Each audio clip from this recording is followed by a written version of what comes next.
Good morning, Kingdom Academy. It is July 6th, 2026, and it is another Monday morning. We just celebrated 250 years on Saturday. And so as I was thinking about this teaching, I was thinking about how pertinent and how relevant this message is from Jesus today, especially what I'm going to talk about here in a minute. I've been thinking about this for several days now and kind of holding it back and trying to figure out the best way to communicate it. Because it is a very, on the surface, difficult passage to understand. And I've heard so many people give it so many different interpretations, or this is what I think it means, or this is what they think it means. And I've heard different pastors speak on it. But I think we're missing some very important tools, especially as leaders, if we want to figure out what it is that Jesus was telling us so that we can become the best leaders in our business, at home, at school, in ministry, whatever it is that you do. The hope is that these words will help you become a better leader wherever you are.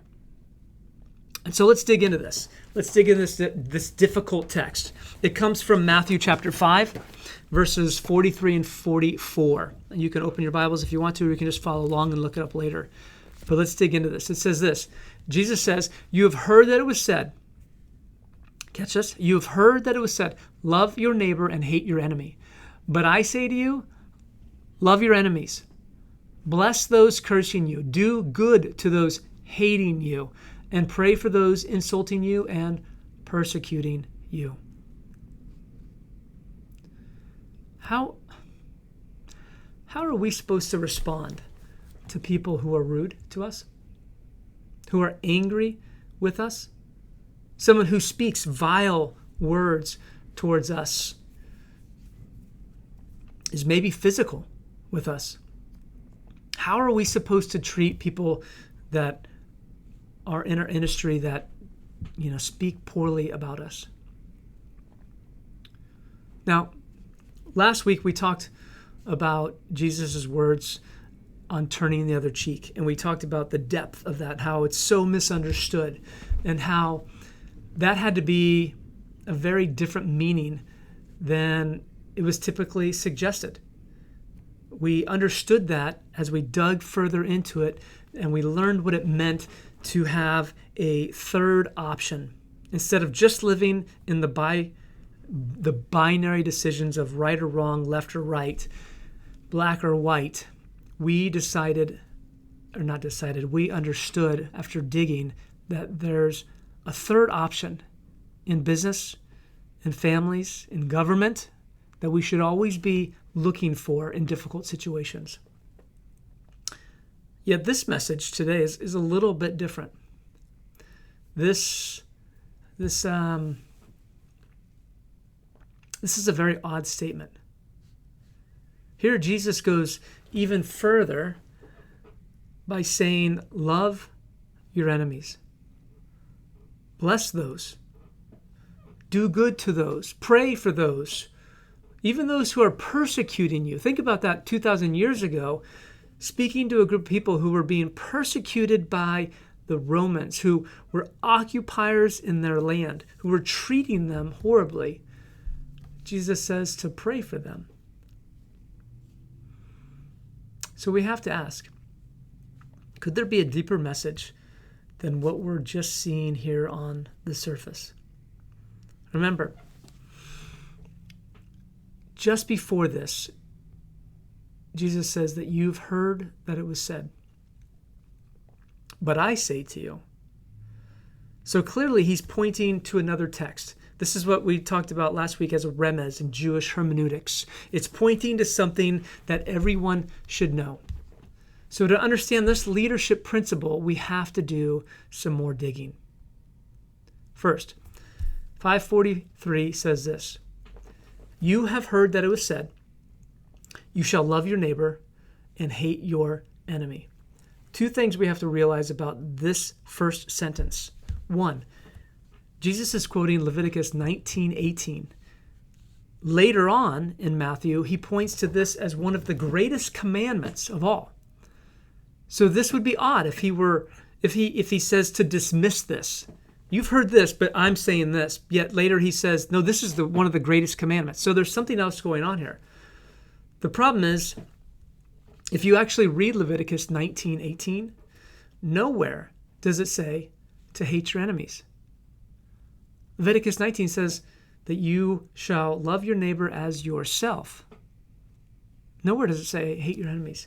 In fact, nowhere, or in the context anywhere around that, does it say to hate your enemies, nor in the Torah. What we have to understand is this is what people were hearing from the leaders of their time. There were leaders in their day who were telling the community, they were religious leaders who were telling the people that they are to love those in their community, but they are to hate anybody else. They are to hate the Romans. They are to hate anybody that's not like them. They were mixing truth with their opinion as though it is truth. And this is a very dangerous game to play. Yet 2,000 years later, we still see this game being played today, don't we? The next thing, this is a remez, as I pointed out earlier. So what is it that Jesus is pointing to that everybody should know? What are the words pointing to that everybody was like, oh, I know what you're talking about? It's like quoting a movie line. I grew up in an age where we would watch movies every weekend. A new movie would come out, and we would all go to the theaters, and we would memorize the lines, and then we'd use those lines in regular conversation, and everybody would remember, oh, that was from this movie, or that was from that movie, and I know what you're talking about, and now that's funny. It's the same thing. This is what a remez is. It's pointing to something in a text that everyone should know. And so what is the remez pointing to? What is it that Jesus is pointing to? It's pointing to Proverbs chapter 25, verses 21 through 22. Listen to this. It says, if your enemy is hungry, give him bread to eat. And if he is thirsty, give him water to drink. For you are heaping coals of fire on his head, and God rewards you. If your enemy is hungry, give him bread to eat. For if you do these things, you're heaping coals of fire on his head, and God rewards you. Heaping coals of fire on his head. What in the world is going on here? I don't even know what that is. Like taking out charcoal and like throwing it on my enemy. How is that a good thing? What we have to recognize is that this is a Hebrew idiom. Hebrew idioms are like our English idioms. They're just different because it's from a different culture. We use idioms like it's raining cats and dogs. Well, it's not actually raining cats and dogs. That would be literal. It's an idiom. It just means it's raining hard. So this is a Hebrew idiom where the idiom refers to God as burning coals. When you use the idiom of burning coals, it means that God is near you. It means he is in your presence. So hot burning coals is to be in the presence of God. So the idiom is, by acting in this manner, it is as though God is doing this for that person. Whatever you're doing, when you give him water, when you give him drink, he's wondering, why are you doing this? And in that moment, he gets to see God because you are acting as though God were there. So in an age when people are being oppressed, beat down by the Romans, treated in appalling ways, Jesus says, let them see God in your actions. Let them see a love they have never experienced, a compassion never witnessed, a patience that doesn't erupt, a goodness that just can't be explained, and justice that is fair, yet full of mercy. Let them see the image of God in you, in your actions. Okay, so why is this important? Because sometimes we forget in our own anger in our rage, in our violent words, that these people also have the spark of God inside of them. That they too were created in His image, part of His creation in which He also loves. Now don't understand me. Don't misunderstand me. I'm not saying that there isn't evil and then there aren't evil people in the world. There are. But most people don't fall into that category. Our anger, our rage, our judgment, our bias, our ignorance, we put people there undeservedly most of the time. So before you make a hasty generalization or a hasty decision, I want you to do 4 things. 1, observe what's going on. What's being said? What am I hearing? What am I feeling? Can I feel the adrenaline building up, or is there fear, in my body? Is there a knot in my stomach? Are my shoulders getting tight? Can I feel the anger in my chest? Is my heart beating faster? What's going on? Observe the words that are being said. What is the situation that I am observing right now? Then 2, orient yourself in the moment. Before I say something, do I need to step away? Ask myself these questions. Will the words that I'm about to use reflect my emotions, or will they go against my values? If this person is just being a jerk, how can I reflect the image of God? Or maybe,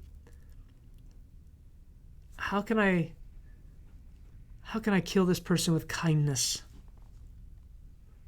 Orient myself in the moment, then decide which option will I take. Do I curse them out because that's what they're doing? Maybe not. Decide.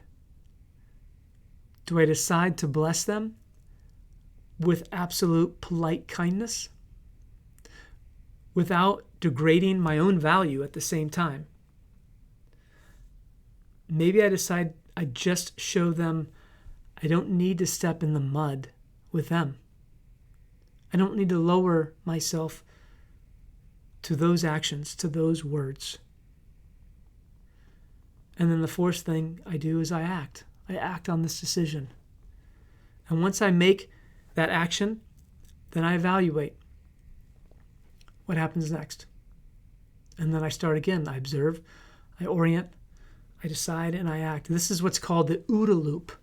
It was a process created by United States Air Force fighter pilots in Vietnam. But it's very useful for leaders today, especially in an age of such political divide. There are many who say, love the people who agree with you, but hate all the rest. There are algorithms on your phone which will send you nothing but the most stupidest people who are angry, vitriolic, just so you can continue in your angry, just so you can continue to feel as though you are right in your hatred towards others. It forces you to just keep looking at things that feed into this rage. That is evil. And that you have to be aware of. Hot burning coals are what keep a fire burning late into the darkness. As leaders, it is our role to light up the darkness. For Jesus, that begins with love. And so when we read these passages, we are to ask, who am I? Am I a person who sees everyone in the image of God? Or do the algorithms taint and shape all of my opinions about the people who disagree with me?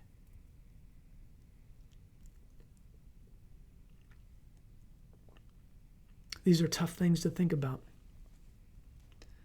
But these are the challenging words of Jesus, challenging us and pushing us to become the leaders that we have been called to become, each one of us. And with that, this is Matt signing off. May the Lord bless you and keep you. May he shine his face upon you, and may he give you peace. Have a great week.